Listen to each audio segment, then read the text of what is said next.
Welcome to rSlash Idontworkherelady, where the customer is always wrong. To set the stage, I work for a shop within a much larger shopping district. Think of your basic strip mall, but in a heavy traffic Florida area, so a ton of people, many of which don't live here, and a heavy security force to keep an eye on them. We don't employ the security directly, but as one of the store tenants, they can answer to us if there's an emergency, theft, violence, etc. Our block of shops has a loading bay behind it, which I personally rarely use for anything other than clocking in and out. Occasionally people try to park there despite the fact that there's signage specifically telling them not to do so. Our lots are often packed, and they think they can get away with it. I never complain, but the strip security will tow them in a heartbeat if they see it. The local tow company probably makes a killing from it, which is where the story starts. I'm exiting for the night, and a guy sees me walking out of one of the back doors. We'll call him Entitled Local. Hey, where the F is my car? If you can't find your car, security can check the lot for you. No, I parked it here, man. Where the F is it? If you parked it here, security might have towed it. You towed my car? No, but security might have. Don't pull that stuff. I know you work here. I want to talk to a manager. I'm the manager on duty at my store, but I don't work for the district. If you want, I can. I've been coming here for years and they've never touched my car. This is unacceptable. I expect you to have it returned immediately. I can't untow your car, man. At this point, he became more and more angry, swearing, insulting me, and escalating it to the point of threatening to kick my butt. As luck would have it, a guard was walking through our lot, so I waved him down. The entitled local begins to smile, thinking he's finally escalated the problem to somebody else who can return his vehicle. Nope. The security guard says, "How's it going?" Hey, this is the guy who you towed earlier. He's threatening to kick my butt because of it. I want him trespassed off property. Fun fact, the strip is all under a single address, with the individual shops being like apartment numbers. So if you get trespassed off from any individual shop, that means you aren't permitted on the property at all. End of the day, Idiot is taken off property by a handful of security guards as he swears and spits. Not only did we do nothing about his car being towed, he was permanently banned from returning. So basically, the car got towed, then the driver got towed. Our next Reddit post is from I wish this was Anonymous. I'm in Vegas for the weekend with friends. I have work on Monday, so I'm flying out tonight and my friends are staying one more night. We were a big group, so booked a 3-bedroom suite. It was 4 p.m. and I went back to my room to pack up and head to the airport for my 7 p.m. flight. When I got back to my room, there's a 40-ish-year-old dude banging loudly on the room next to mine. Hey dude, what's up? Are you okay? I lost my room key and my buddy is passed out. That sucks, but I'm sure the front desk can give you another key. I already tried that, but they wouldn't give me a key because my name isn't on the room. Ouch, that sucks. Good luck. I unlock and enter my room to go start packing. About 30 seconds later, there's now someone pounding on my door. I'm trying to pack, but I go answer it. What a shocker, it's the douchebag. Hey dude, what's up? I know you're busy, but can you let me into my room? It's right next door. Huh? My room. Let me in my room. Mi habitación, por favor. What? Habla inglés? Of course I speak English. I was just talking to you in the hallway 2 minutes ago. So why won't you help me? You have to clean my room next, so why don't you let me in now instead of giving me a hard time? At this moment, I now realize that he thinks I'm housekeeping. Oh, sorry dude, I can't help you. I don't work here. I'm just another guest. I start to shut the door, but the douchebag sticks his foot in the door so I can't close it. Oh, okay, well, can I try your key then? Nope, sorry, I don't have a master key, so my room key won't work on your door. Give me your key! No, I'm not giving my room key to a strange man, and it won't work on your room anyways. All it'll do is let you into my room, and I don't want you in my room. You never know, it'll work. I'm desperate. Can I try it? Why can't you help me out? No, you're a stranger. I'm not giving you my room key. Can't I at least try it? You never know. It's not going to work, and I'm definitely not going to give you my key, but if you take your foot out of my door, I'll go find my key and I can try it on your room. I'll admit, I really just wanted the dude to move his foot so I could close my door, and I had no intention of getting my room key to try it on his door, as I know it's not going to work anyway, and this dude is being a total butthole. so I have no desire to help him. So I close the door and go back to packing. After about 2 minutes, the dude starts pounding on my door again. I ignore it and continue packing, but the guy just won't stop. After about 10 minutes, I just want to shut this guy up and get him to stop pounding on the door. So, against my better judgment, I go find my key and figure I'll swipe it on his lock so he can see it won't work and he'll leave me alone. Dude, this really isn't going to work, but I'll try my key. Just please promise you're going to stop pounding on my door. Took you long enough? What were you doing in there? I ignore his question, go up to his door and swipe my key. What a surprise. The lock blinks red and the key doesn't work. See? My key doesn't work on your room. Now please leave me alone. Try it again. It's not going to work. Rooms are individually keyed at hotels. I dart around him, slip my key in the door, and manage to close the door before he can follow me in. The douchebag now goes back to slamming his fists on my door and is now yelling, "You dumb effing grunt! Let me in! Open the door, jerk! Effing open this door right now!" At this point, I'm terrified. I call security from the room phone and they promise to send someone up.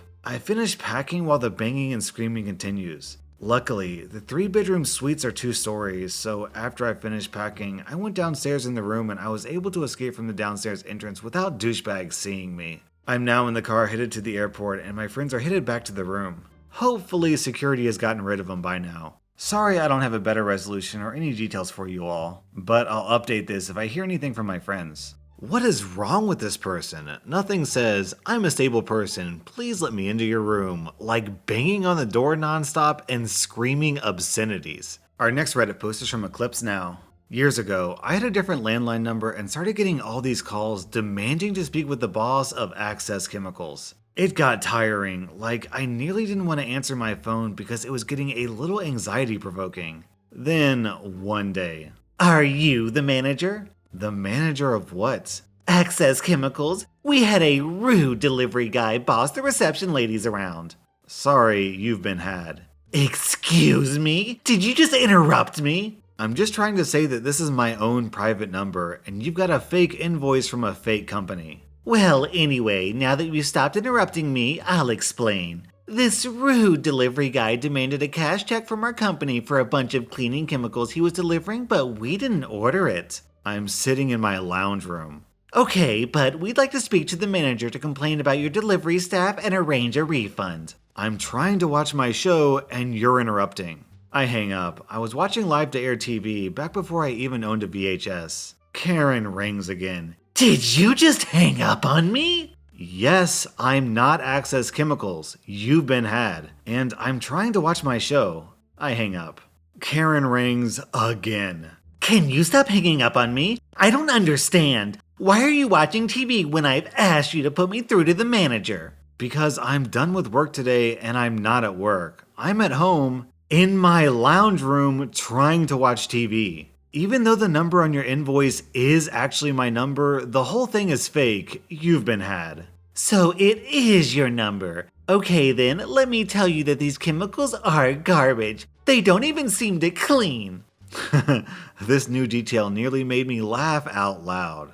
But it's a fraud. Really? You're admitting it? No, I'm telling you I get these calls all the time and someone has ripped you off using my phone number. But you said it's your number. I hang up and ignored the phone the rest of the night. Another time, I had a Gary shouting that he was going to call the police, complain to the ombudsman, etc., etc. And I just gave up and said, fine, do it, please. Find these people and put them in jail. I'm sick of my number being misused on those invoices. I'm in my lounge room trying to have dinner. Goodbye. This guy ended up doing some research and got back to me a few days later to apologize and explain more about the scam he had learned, and then he reported it. It stopped after about 2 months. Probably 10 to 15 different businesses scammed across that time. Fun times. I mean, what are you meant to do? Go over the whole story each and every time because people are a bit irate and not thinking clearly?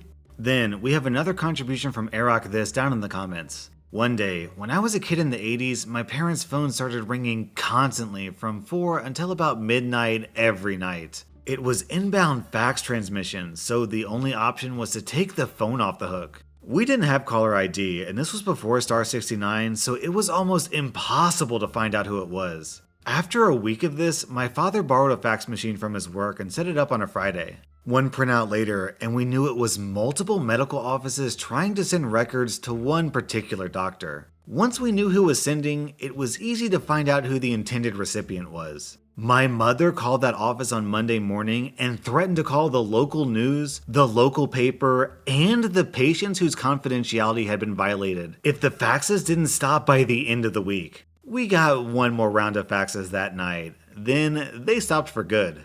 Our next Reddit post is from Nala Bandit. My dog loved going to this local pet store where they jokingly referred to her as the store mascot. We knew everyone that worked there very well after 10 plus years. So one day, my dog Nala and I are going to grab her some food, and I run into a friend I hadn't seen in a while. We're catching up and exchanging scritches with each other's doggos. This lady in her 60s comes up and starts screaming at me that I need to stop being lazy and start helping customers, namely her. I'm shocked. I don't have a name tag. I have a dog walking belt around my waist with my dog's leash attached to it. I look like I ran a marathon since we had just gone home from a long walk in the summer. I said, "Excuse me?"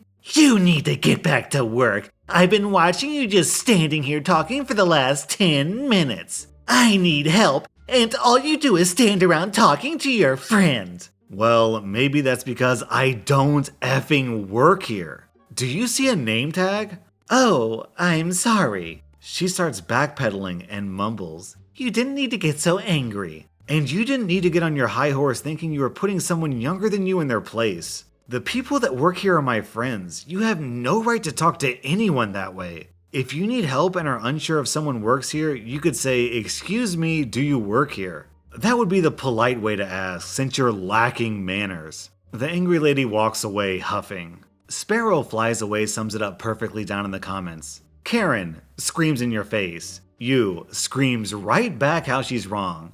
Well, you don't need to get so angry about it. Our next Reddit post is from Mr. Too Old to Care. I just joined the Reddit family, and this is my first post. I'm old, like in my 70s old. But my wife said that some of my stories might be entertaining. This is something I witnessed about 10 years ago. I was shopping at a store with the big bullseye logo. I noticed this old lady looked to be in her late 60s who was just going about her business. I noticed because she held herself very upright and with lots of confidence, though she was only about 5 feet tall, and 100 pounds if she was an ounce. She had on a nice red blouse and tan pants, which turned out to be a bad fashion choice for this store, as you'll soon see. As I passed by, we nodded to each other, and I started making my way to the luggage and bags to look for a new backpack for myself. After about a couple of minutes of looking, I heard raised voices and glanced over my shoulder to see the old woman in a heated exchange with a middle-aged man twice her size. He was talking very loudly and calling her awful names, the B word and worse, and telling her that just because she was old didn't mean that she couldn't ignore customers. She was, I imagine, trying to explain that she didn't work there but couldn't get a word in edgewise since the bully was refusing to let her talk. I started to walk over there to see if I could help, but soon saw that my help was not needed. The bully actually had the gall to grab her by her shoulder and give her a shake. I will never forget what happened next. The old lady grabbed his wrist, twisted it behind him in some kind of martial arts move, and kicked him behind his knee, which made him collapse onto his knees. She then had his arm behind his back with his hand in what looked like a very painful position that apparently he couldn't escape from. By then, I was close enough that I heard her softly tell him, "Look, I said I don't work here and I will break your effing arm if you try to touch me again. Now, do you understand?" He started to struggle, but gave up when she elevated his pinned arm a little and he cried out in pain. She said, "I asked if you understand." He nodded his head and she said, "Now, are you going to be a good boy and leave me alone?" He nodded again and she released him. He knelt there on the floor for a minute, rubbing his wrist and looking like any full-grown man would look if they had just had their butt handed to them by a little old lady. Contrite and embarrassed. She simply walked away and continued shopping. He finally got up and speed walked out of the store. I caught up to her and asked her if she was alright, as if. She smiled sweetly and said, "I can't stand bullies." We talked for a minute and she told me that she took self-defense classes at a nearby senior center and she learned to take care of herself a long time ago and refuses to be bullied. Like the title says, you can't judge a book by its cover, so don't mess with harmless looking little old ladies. They might just kick your butt. This story says just as much about the lady as it does about the bully. This just goes to show that a lot of the times, deep down, bullies are just wussies. That was r// I don't work here lady, and if you like this video then hit that subscribe button because I put out new Reddit videos every single day.